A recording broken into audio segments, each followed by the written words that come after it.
Imagine you are the captain of a commercial container ship. Your vessel is carrying billions of dollars worth of cargo, electronics, machinery, consumer goods, moving from Asia to Europe along one of the most important trade routes on Earth. You've made this journey dozens of times, but tonight is different. As your ship approaches the narrow waters of the Red Sea, your radar picks up something moving toward you. Fast, too fast to be another ship. And suddenly, the global economy is no longer an abstract system. It's 40 seconds away from impact. Because what's happening in the Red Sea right now is not just a regional conflict. It's a new kind of warfare, one that is quietly rewriting the rules of global trade. Imagine you are the captain of a commercial vessel. Your ship is carrying 38,000 tons of consumer electronics, textiles, and industrial equipment, bound from Singapore to Rotterdam. You have done this route dozens of times, but this time, as you enter the southern reaches of the Red Sea, your radar picks up an inbound object. It is moving fast, too fast to be another vessel. You have 40 seconds to respond. This is not a hypothetical. In the past year, this scenario has played out more than 80 times, and it has changed the economics of global trade in ways that most people have not yet fully understood. The Red Sea has always mattered. For centuries, it served as the corridor between East and West, the artery through which the goods of the ancient world traveled between the Mediterranean and the Indian Ocean. That geographic reality has not changed. If anything, it has become more consequential. Today, roughly 12% of global trade by volume passes through the Red Sea and its northern gateway, the Suez Canal, that includes approximately 30% of global container shipping and a significant share of the world's liquefied natural gas. On any given day, dozens of vessels are transiting this corridor: tankers, container ships, bulk carriers connecting the factories of Asia to the consumers of Europe and the Americas. Maritime choke points, those narrow stretches of water where sea lanes compress into unavoidable passages, have always been strategically sensitive. The Strait of Hormuz in the Persian Gulf, the Strait of Malacca in Southeast Asia, the Turkish Straits linking the Black Sea to the Mediterranean. When these passages are open, global commerce flows. When they are threatened or disrupted, the consequences ripple through supply chains, energy markets, and national economies almost immediately. What is happening in the Red Sea today is not simply a regional conflict. It is a deliberate use of maritime disruption as a geopolitical tool in understanding why requires us to look at the full picture, the geography, the actors, the weapons, and the strategic logic driving it all. To understand the crisis, we first need to understand the terrain, and in this case, the terrain is water. The Red Sea is a narrow inlet of the Indian Ocean, stretching roughly 2,250 kilometers between the northeastern coast of Africa and the Arabian Peninsula. At its northern end, it splits into two: the Gulf of Suez on the left, leading to the Suez Canal and ultimately the Mediterranean, and the Gulf of Aqaba on the right, leading to the Jordanian port of Aqaba and the Israeli port of Eilat. At its southern end sits the Bab el-Mandeb Strait, a name that translates from Arabic aptly as the Gate of Tears. This passage is only about 30 kilometers wide at its narrowest point. On one side lies Djibouti and Eritrea, on the other lies Yemen. Every ship moving between Asia and Europe via the Suez Canal must pass through it. That geographic fact is everything. The Bab el-Mandeb is one of the most transited maritime choke points on Earth. According to data from the U.S. Energy Information Administration, approximately 8.8 million barrels of oil passed through it daily in the years before the current crisis, alongside the millions of tons of manufactured goods, raw materials, and agricultural products that make up global commerce. Disrupting it does not merely inconvenience shipping companies. It reshapes the economics of global trade. Beyond Bab el, vessels heading north enter the Red Sea proper and eventually reach the Suez Canal, the 93-mile artificial waterway that Egypt opened in 1869. The canal eliminates what would otherwise be a journey of approximately 15,000 kilometers around the Cape of Good Hope at the southern tip of Africa. Time, fuel, and cost savings from using this route are substantial, typically cutting a Europe-Asia voyage by 8 to 10 days. When the canal or its southern approaches are compromised, those savings disappear. So who is behind the attacks? And why are commercial vessels, ships that have nothing to do with any military campaign, being targeted? The group responsible is Ansar Allah, more widely known by the name the Houthi. They are a Zaidi Shia political and armed movement that emerged in northern Yemen in the 1990s, after years of conflict within Yemen, including a devastating civil war that began in 2015. The Houthis now control large portions of northwestern Yemen, including the capital Sana'a and significant sections of the country's western coastline, which overlooks the Red Sea and the Bab el-Mandeb directly. Their relationship with Iran is central to understanding their capabilities. The Houthis are one component of what Iran refers to as the Axis of Resistance, a network of armed groups across the Middle East that includes Hezbollah in Lebanon, Hamas in Gaza, various Shia militias in Iraq, and the Houthis in Yemen. Iran provides financial support, weapons, training, and in many cases, technical expertise. The Houthis have publicly acknowledged this relationship. Though the precise degree of operational control Iran exercises over their tactical decisions is debated by analysts. The stated justification for the Red Sea attacks, which began in November 2023, was solidarity with Palestinians in Gaza following the outbreak of the Israel-Hamas conflict. Houthi leaders announced they would target ships connected to Israel, the United States, or the United Kingdom until a ceasefire in Gaza was achieved. In practice, the targeting has been inconsistent. Ships with no connection to Israel, the United States, or even Western countries have been struck. Ships from China, Russia, and other nations with no role in the Gaza conflict have also been targeted. This has led many analysts to conclude that the attacks serve a broader purpose, demonstrating Houthi capability, deepening Iran's leverage over regional dynamics, and inflicting economic costs on Western-aligned nations.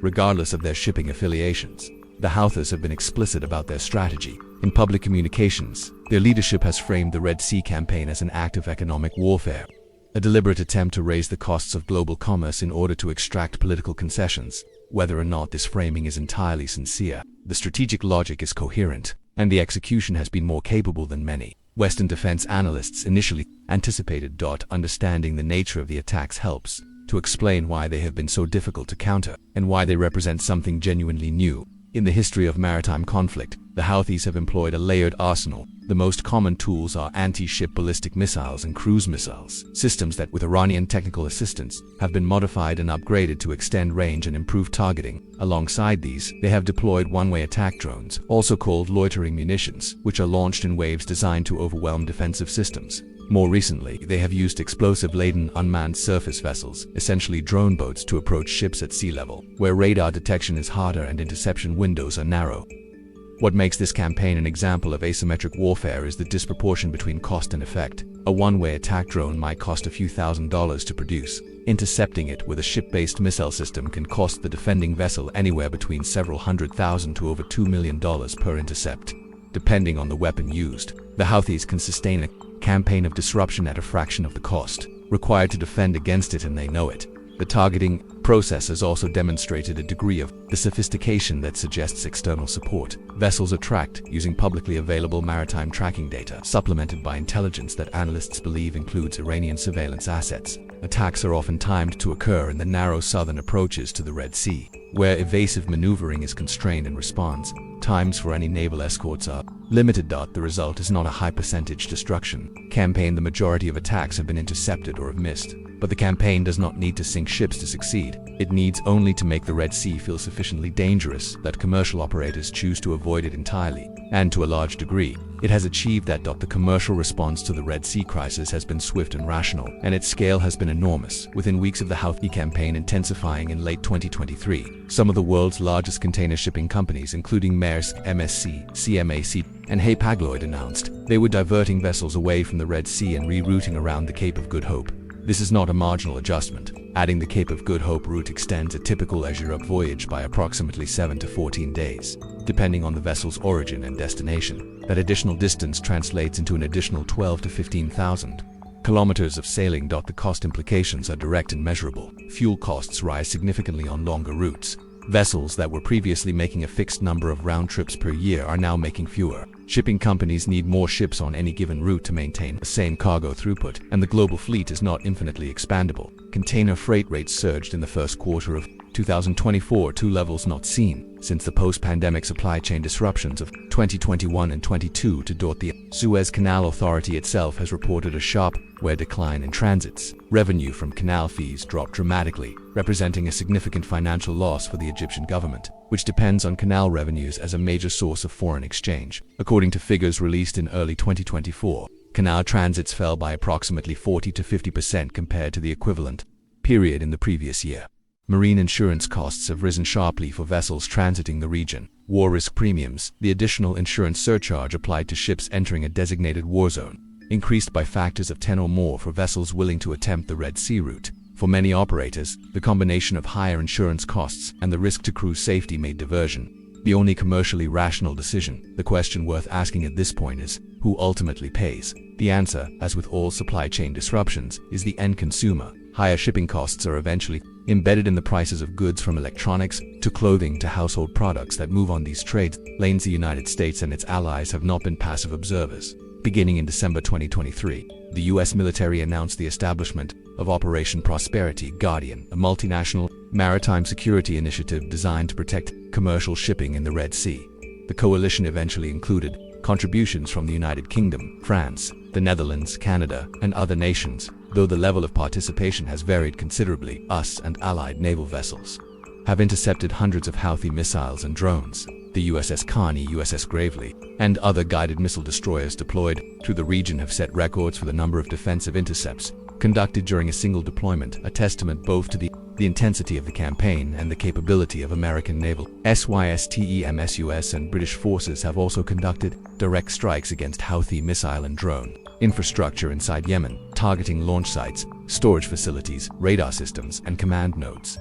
The strategic challenge is that interdiction, however effective tactically, has not succeeded in ending the campaign. The Houthis have demonstrated an ability to absorb strikes and continue operations. Their weapons stockpiles, while depleted by strikes, have been partially replenished, and unlike a conventional military adversary, they do not have a capital to defend or an economy to sanction into compliance.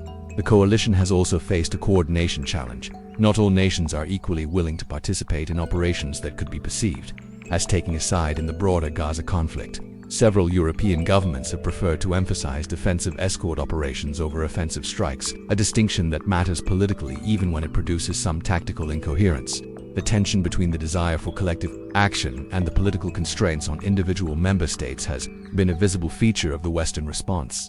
The economic consequences of the Red Sea disruption extend well beyond the shipping industry itself. Energy markets have been sensitive to any sustained disruption in the region, given that oil and LNG tankers account for a significant share of Red Sea transits, while most major energy shipments from the Gulf move eastward toward Asia rather than through Bab el-Mandeb. Any material change in regional shipping dynamics affects pricing signals in global energy markets. European manufacturing supply chains, which are structurally dependent on components sourced from Asian suppliers, have faced longer lead times. Several major European automakers reported disruptions to just-in-time production schedules in early 2024. As a consequence of delayed parts shipments, the precise scale of the disruption has varied by sector and by company, but the direction has been consistent: longer delays, higher inventory costs, and in some cases temporary production halts for developing economies in the Mediterranean and South Asia that rely on Red Sea shipping lanes as their primary trade corridor. The disruption has been proportionally more acute. Egypt, Jordan, and nations across the Horn of Africa have faced higher import costs for goods transited through the region. These are economies with limited buffers against supply chain shocks, and the inflationary pressure has been felt acutely. Central banks and international economic organizations have noted the Red Sea disruption as one of several upside risks to global inflation forecasts. While the impact has so far been measured rather than catastrophic, the concern among policymakers is clear. Prolonged disruption in a corridor this important to global trade will, over time, embed itself in prices and economic planning in ways that are difficult to reverse quickly. What the Red Sea crisis illustrates most clearly is a strategic reality that military planners and geopolitical analysts have been warning about for years. Maritime choke points are becoming primary instruments of geopolitical pressure. The Strait of Hormuz, through which roughly 20% of global oil supply flows, has long been recognized as Iran's most potent strategic lever, the ability to threaten closure being a form of deterrence that no Iranian government has needed to exercise fully, because the mere possibility carries sufficient weight. The Houthis Red Sea campaign suggests that this logic of choke point leverage is now being replicated by sub-state actors with access to relatively inexpensive precision weapons.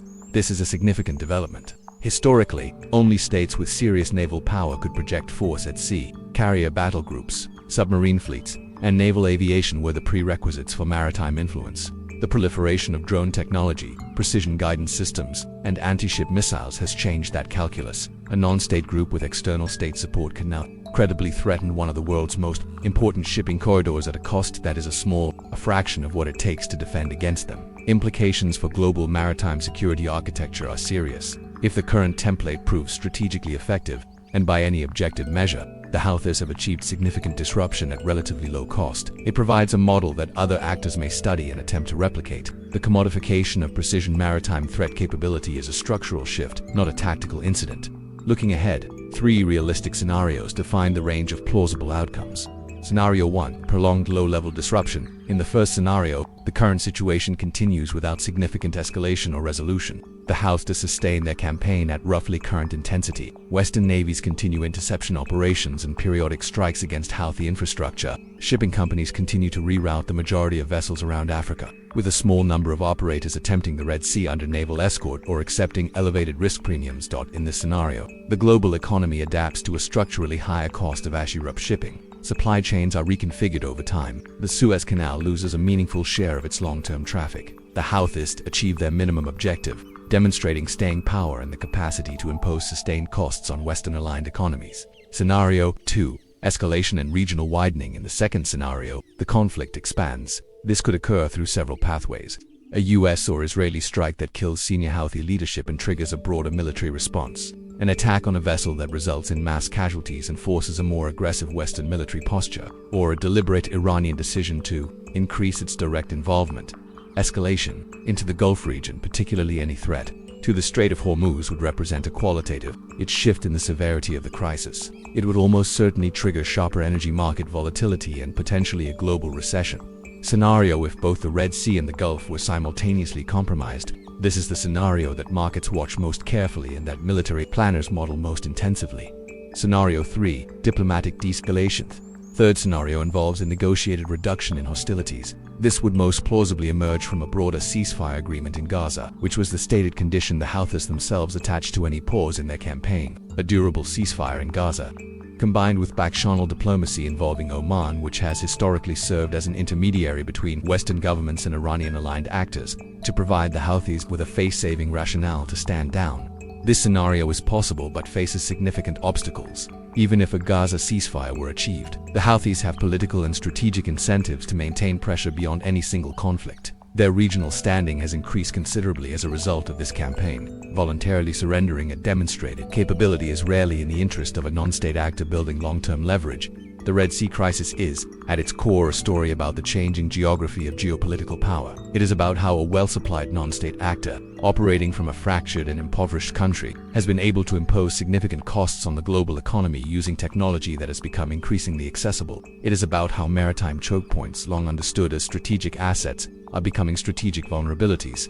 In an era of proliferating precision weapons. It is also a story about the limits of conventional military response. The United States and its allies have the world's most capable navies. They can intercept missiles, strike launch sites, and escort convoys. What they have not been able to do and may not be able to do with military tools alone is restore that commercial confidence that shipping companies need to resume normal operations in a contested environment. That confidence is ultimately a political problem as much as a military one. It will be restored by a combination of factors: the sustained naval presence, demonstrated threat suppression, diplomatic progress on the underlying conflict in Gaza, and the passage of time without catastrophic incidents. None of these are quick or certain. In the meantime, the world's trade lanes are being redrawn, not permanently perhaps, but significantly enough to have lasting effects on shipping infrastructure, insurance markets, canal revenues, and supply chain geography. The strategic lesson is one that history offers repeatedly. Those who control key geographic passages hold leverage over those who depend on them. In the age of precision-guided munitions and cheap autonomous systems, that leverage is no longer exclusive to great powers with blue water navies. It is available, with the right external support, to actors operating from coastlines that most people could not locate on a map. That is what makes the Red Sea crisis more than a regional story. It is a preview, a demonstration of how future conflicts over global economic access may be waged, and by whom. Strategic analysis helps us understand escalation, but understanding conflict does not mean wishing for it. History repeatedly shows that war, in any form, carries costs that extend far beyond military objectives. Economic disruption, political instability, and human suffering rarely remain confined to battlefields. Whatever the strategic calculations, the hope remains the same: that tensions are contained before they harden into open conflict, and that decisions made in the first hours prevent consequences that could last for decades. Because in the end, no doctrine, no missile system, and no alliance structure can erase the long-term cost of war.